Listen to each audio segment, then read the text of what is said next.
Welcome to This Week in East Brunswick. On today's program, Stuart Davis stops in at the New Jersey Chamber of Commerce Small Business Conference held at the New Brunswick Hyatt.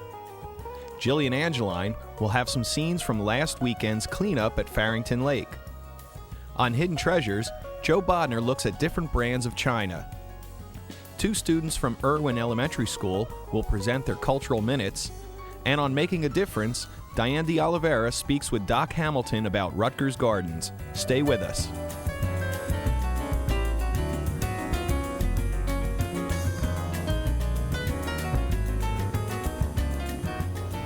Hi, I'm Stuart Davis. Welcome to another segment of Business from the Heart.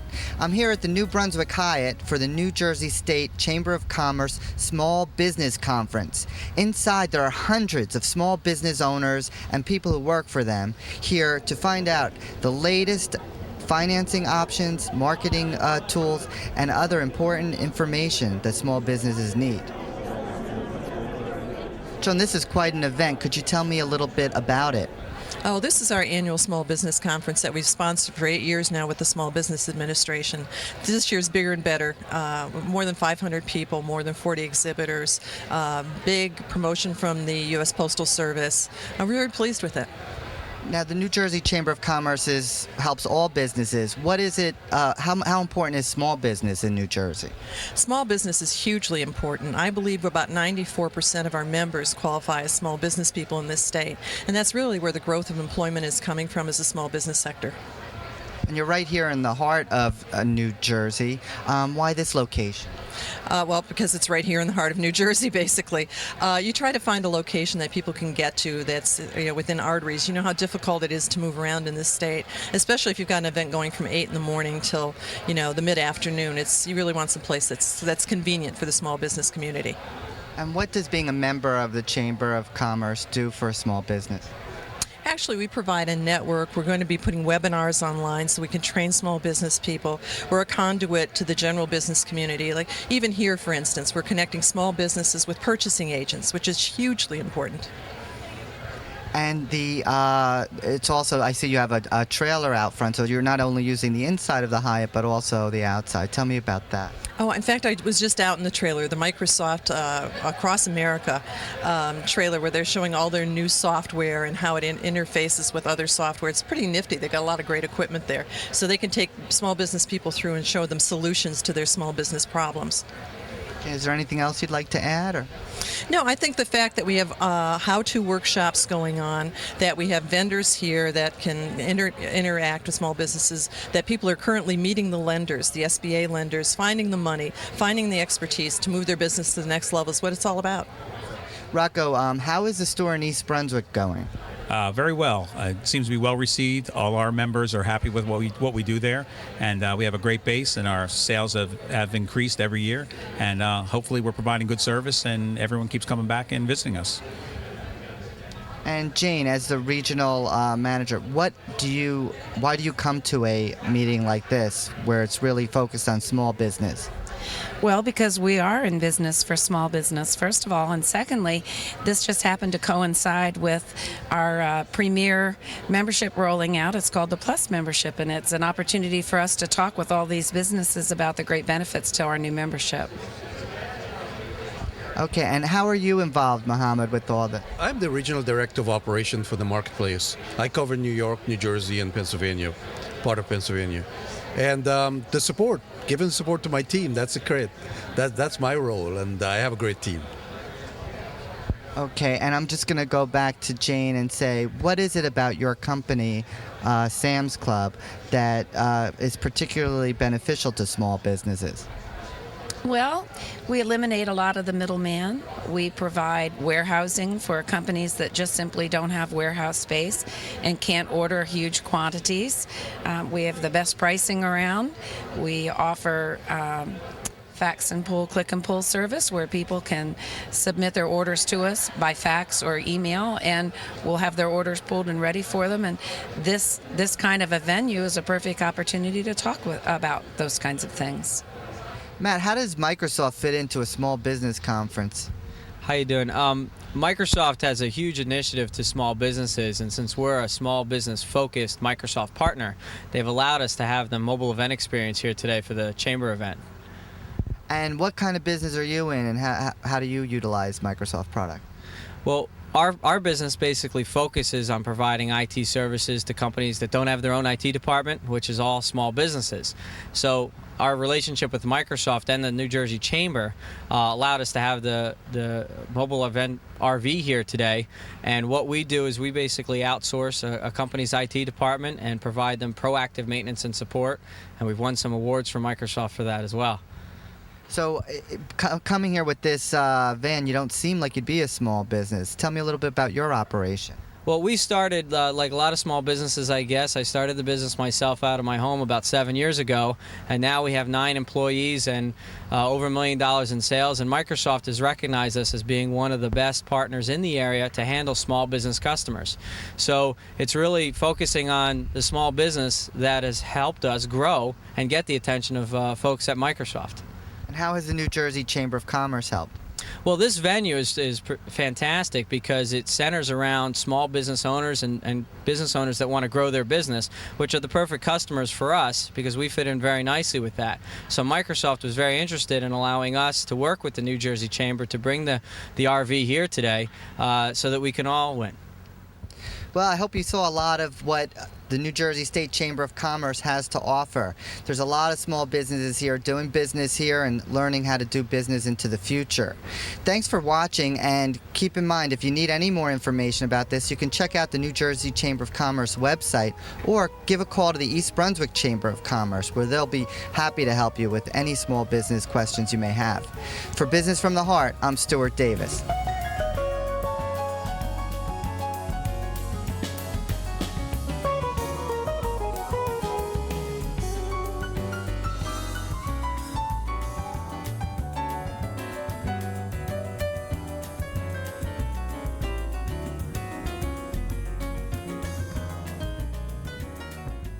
Hi, and welcome to Hidden Treasures. I'm your host, Joe Bodner. Today we're going to talk about what could be hidden in your china closet at home.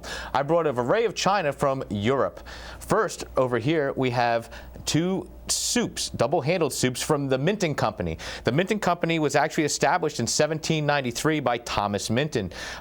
They didn't start marking their items, though, however, till 1860. So anything from 1860 to present day is actually marked Minton. Prior to that, most pieces, unless you're very an expert in identifying these particular pieces, you wouldn't know what these particular pieces were. These 2 double-handed soups that are up front here are from anywhere from about 1860 to about 1890.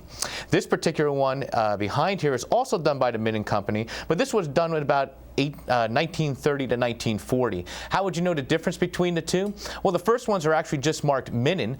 The second one actually says Made in England Minton. And as you might have seen in the past shows, anything that says Made in is prior to 1925 when they established those particular laws on anything imported into the country. Up front here, we have a Limoges double-handled soup. This Limoges piece is actually hand-painted. This was not painted, though, by the factory. It was actually painted by an amateur after production. This particular piece was done same time period, about 1890 to 1900. Limoges was actually established in the mid-1700s, and most Limoges pieces are all marked Limoges, France. Behind here, we have a Shelley trio, as they would call it, which consists of a cup, a saucer, and an underplate, which would have to do with having a dessert set. Cups and saucers of this nature by Shelley was established in 1872 by Joseph Shelley. They actually stopped production in 1967 compared to Limoges and Minton, because those particular are actually still being made to this present day. Shelley is actually very desirable, especially when it comes to collecting trios and cups and saucers. This particular trio cup and saucer, if it wasn't marked Shelley, would only be worth about $10 to $15. However, because it is Shelley, it's worth anywhere between $150 to $200. Same thing with this particular one. This one is also a Shelley trio cup and saucer. It's all green with a yellow handle, not as desirable as the one that has the floral design on it. And this particular Shelly Trio would range anywhere between $75 to $150. Now, these other two pieces that I brought are other examples of quality porcelain that was made in the 1870s up to 1900. They are both hand painted, and they were both made in England. This one was just signed England. We're not sure of an actual manufacturer. And the one on the end was actually made by Calden, England, which was a halfway decent maker of porcelain pottery in England. What are the Minton ones worth? Well, what are they worth? The Minton ones up front, the double soups, are worth anywhere between $30 to $40 a piece. However, if you have, say, 8 or 12 in a set, it'd definitely be worth more money, as much as $50 to $60 a piece, just versus having two separate ones. This particular Minning double-handled soup is only worth about $25, $35 because it's not that old. Even though it's still hand painted, it's not as old as the other two. The Limoges the Limoges double-handled soup here, being that it was painted by an amateur, is only going to be worth about $50 to $75. What also hurts this particular piece, in case you didn't see, on the front is actually, there is a monogram, and the monogram is for someone's family. I'm not sure exactly what the monogram is on this particular piece, but however, that does hurt the particular piece because not everyone has that monogram. There again, this would only be worth about $30 to $50. If it was actually done in the factory and didn't have the monogram, more like $100 to $150. If you think you have a hidden treasure and like to appear here on EBTV, contact me, Joe Bodner, at 732-951-2100, or drop me an email at bodnersauctions@worldnet.att.net. Till next time, have yourself a wonderful day. Today I'm introducing you to the Jewish Sabbath. The Sabbath begins on Friday night at sundown and continues until Saturday evening at sundown. At the start of the Sabbath, we have a special prayer that's said over the bread, wine, and candles. The significance of the Sabbath, or Shabbat as we call it, is that God is said to have rested on the seventh day of creation. We as Jews are instructed to rest on this day as well. The special bread that is eaten at the start of the Sabbath is called challah. A bread cover is put over the challah. This is a cover that my ancestors used. It was handmade by my great-great-grandmother who lived in Hungary. It means a lot to me and my family, so much so that we chose to frame it to preserve it. The prayer that we say over the bread goes like this. Baruch atah Adonai Eloheinu melech haolam, hamotzi lehem min haaretz. Amen. This cup, which is used for wine, is called a Kiddush cup. A special prayer is said over the wine that goes like this. Baruch atah Adonai Eloheinu melech haolam, porei porei hagafen. Amen. The prayer over the candles goes like this. Baruch atah Adonai Eloheinu melech haolam, asher kiddushanu b'mitzvotav v'tzivanu l'hadlik ner shel Shabbat. The Sabbath is important to the Jewish people because it unifies us. Hi, this is Jillian Angeline reporting for This Week in East Brunswick. Today, I'm at Bicentennial Park for the 4th annual Farrington Lake Cleanup. I'll be speaking with Alan and Andrew, who have taken part in this great environmental cause. Hi, Alan. Can you tell us about the Lawrence Brook watershed? Yes, the Lawrence Brook watershed is a 46 square mile area in Middlesex County, and it includes 5 communities, parts of South Brunswick, North Brunswick, East Brunswick, all of Milltown, and a little piece of New Brunswick. And the water, it starts in South Brunswick, and it flows north, essentially in northeast, and then it empties into the Raritan River, just downstream of Route 18, at which point it becomes tidal. And can you tell us about the cleanup today? Well, actually, they're going to be cleaning up most of the area here, I guess, south of Washington Avenue, all along Farrington Lake, on both East Brunswick and the North Brunswick sides. How did you get involved with the Lawrence Brook watershed? Well, I was a member of the Environmental Commission in Milltown, and we were having all kinds of flooding problems in town, and nobody seemed to be able to solve this. And it wasn't just being caused by Milltown, it was caused also by towns around us. So we found out that we could get a grant to set up an organization in the Watershed Association. We thought that way we can communicate with all the other towns. So we applied for this grant, and we applied for 3 grants, and that was the one that we got. It was about 7.5 years ago. And from then on, it took us about 6 months to get it started, and we got all the 5 towns involved, got all the environmental commissions involved, and we've gone on from there. One of the biggest things that concerns us here at the Lawrence Brook Watershed Partnership is the loss of open space. Here in East Brunswick, there's a couple projects that have us really concerned. In North Brunswick, there's a farm right on Farrington Lake that's due to be developed. It's a beautiful historic farm. And again, in South Brunswick, there's a 300-year-old farm with a very, very old farmhouse. It's about 280 years old. Dates back to the Dutch settling days here in New Jersey. That is threatened to be developed into either houses or warehouses. And so these are some of the projects we're trying to work on here within the watershed. Pretty much everything that's within our watershed. Why have a cleanup?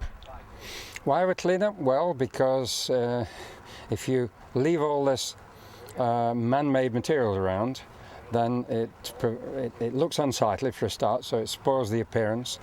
And it also can cause contamination of various kinds, from inks from paper, all kinds of cans and bottles that don't degrade, so those just sit there. With trash laying all around, people think that people don't care. So, maybe somebody who's really going to do some polluting problems might sit there and think, oh, since all the garbage is here, no one must care. I can easily just dump something really nasty right here, and no one's going to even bother or care about it. So. Are there any other cleanups coming up? Yes, we're probably going to do one in Milltown in May.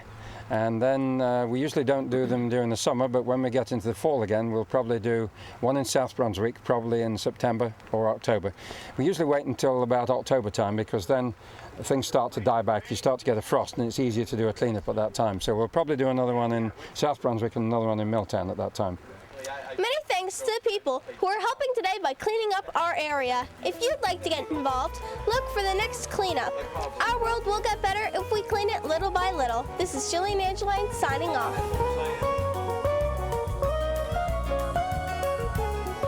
Did you know there are beautiful botanical collections right in Central Jersey's backyard? Hi, I'm Diane de Oliveira, and joining me today is Dr. Bruce Hamilton. He is the director of the Rutgers Gardens on the Cook College campus right here in East Brunswick. Thank you for being with me, Dr. Hamilton. Thank you for inviting me. Now, I understand that some of these collections date back to like 1932? Even before that, 1920s. Wow. The old shrub collection, which is really it's out of date in some respects, but it dates back to 1920s, and the rhododendron gardens go back to 1937. Wow. What are some of the other types of flowers and plants that we can see in this garden? There's something to look at every season of the year, but one of the major events is the summer event, the open house last Saturday in July, and volunteers have planted these gardens. So each one then has been taken care of all summer by the volunteer, and they're vegetable gardens as well as flower gardens. Now, I understand that the gardens have one of the largest collections of American hollies in the nation? Absolutely, yes. Major holly breeding program conducted by Elwyn Orton started this collection, and they got everything that was on the market or the hobbyist had produced, and so we have a huge very tall American hollies. People don't realize how big they get. Wow. Now, you mentioned that volunteers are the ones who help make these gardens successful. What kind of work goes into keeping the gardens flourishing? Well, we call it really incentive volunteerism, because we have student interns who live there. Then the people who adopt a plot, Mary Ann McMillan is hired to nag them to make sure that they get planted and they get weeded. And so we have a number of programs like that. The student aspect of this is extremely important, and we have an in-resident superintendent that sees to it they mow, and we are equal opportunity. The women get a chance to mow on the large mowers just as well as the guys. How big is the actual gardens, the land, the area? The land area is bigger than the gardens. The gardens are about 50 acres. 50 acres. And then Hellier Forest, which has never been cut, is about 47 acres. And there's other open lands on Route 1, which always make me a little nervous because I would like to see them put to good use. I'd like to have access to the gardens from Route 1, right about across from Sears. Now, can anybody stop by and visit these gardens? Anytime during daylight hours. If you're there after dark, we know you're not looking at plants. Now, I know there's also a log cabin and a alumni pavilion that's located on the grounds? Log cabins, it was built by the WPA during the Depression and for parties and meetings. And then the alumni funded a huge brick patio and pavilion, and so this is one of our major sources of income for weddings and parties and events. And the students get the cheapest rate, and the others pay the most. That's great. As far as the gardens, there's also you offer classes, and for anybody who's interested in gardening, what type of classes do you offer? Well, the classes are offered through the Office of Continuing Professional Education. They're really not directly related to the gardens, but their big event coming up now is on the 19th, and I used to be part of the program, but when my daughter moved, when my daughter moved to Fort Lauderdale, I took the spring break in Fort Lauderdale just like everyone else. And now I'm a grandfather of triplets, so there's another very important reason for going. But a lot of the people in the program are actually former students of mine. And the opportunities here commonly use landscape mistakes. Bruce Crawford, he and I have been team teaching for 10 years. Barbara Bromley is an incredible expert on lawns and how to have them great and green without poisoning the environment. They have Marianne McMillan, who, she'll be there working with container and patio gardens, and we have a lot of those in the Rutgers gardens. We say that there's no space too small not to garden. And so this program will be on. It's not free, but they can pick up the information from the Office of Continuing and Professional Education, which is right on Riders Lane. And possibly the library will let us leave some. Oh, sure. I'm sure that won't be a problem.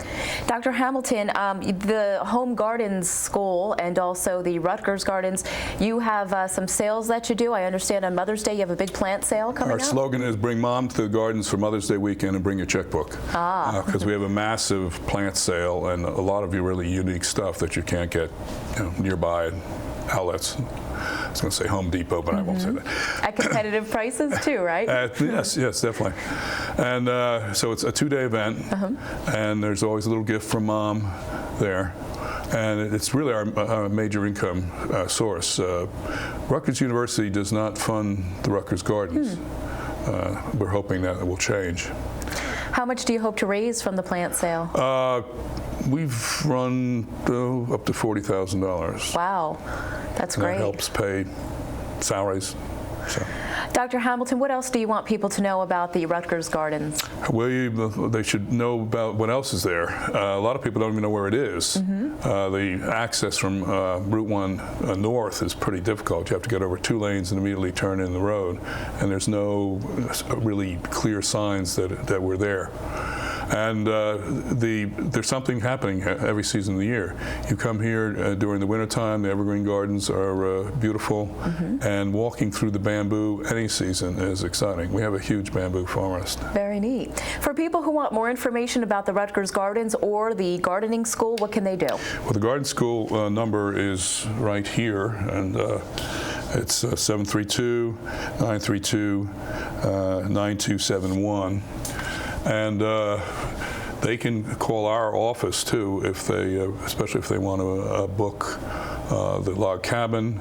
And we also then have the summer event, which is the last Saturday in July, and that's open to the public, and everyone there who've been volunteering in the gardens will showing off their gardens. And then we have a fall foliage festival for sales also. But the gardens are open daylight hours. So. Very good. Dr. Hamilton, thank you very much for being with me today. For Making a Difference, I'm Diane de Oliveira.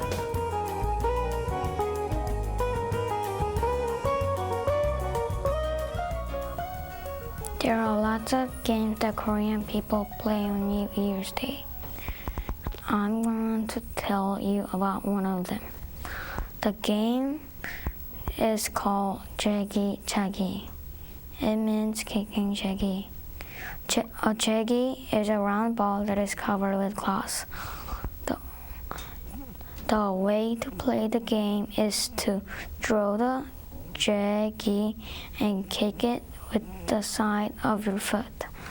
Also, you can throw it and kick it with your right foot, and when it falls, you kick it with your left. The person who kicks the jaggy most with your side of your foot wins the game. It is fun. Jaggy is a hard game to play. It is also an old game. I'll now demonstrate how the game is played.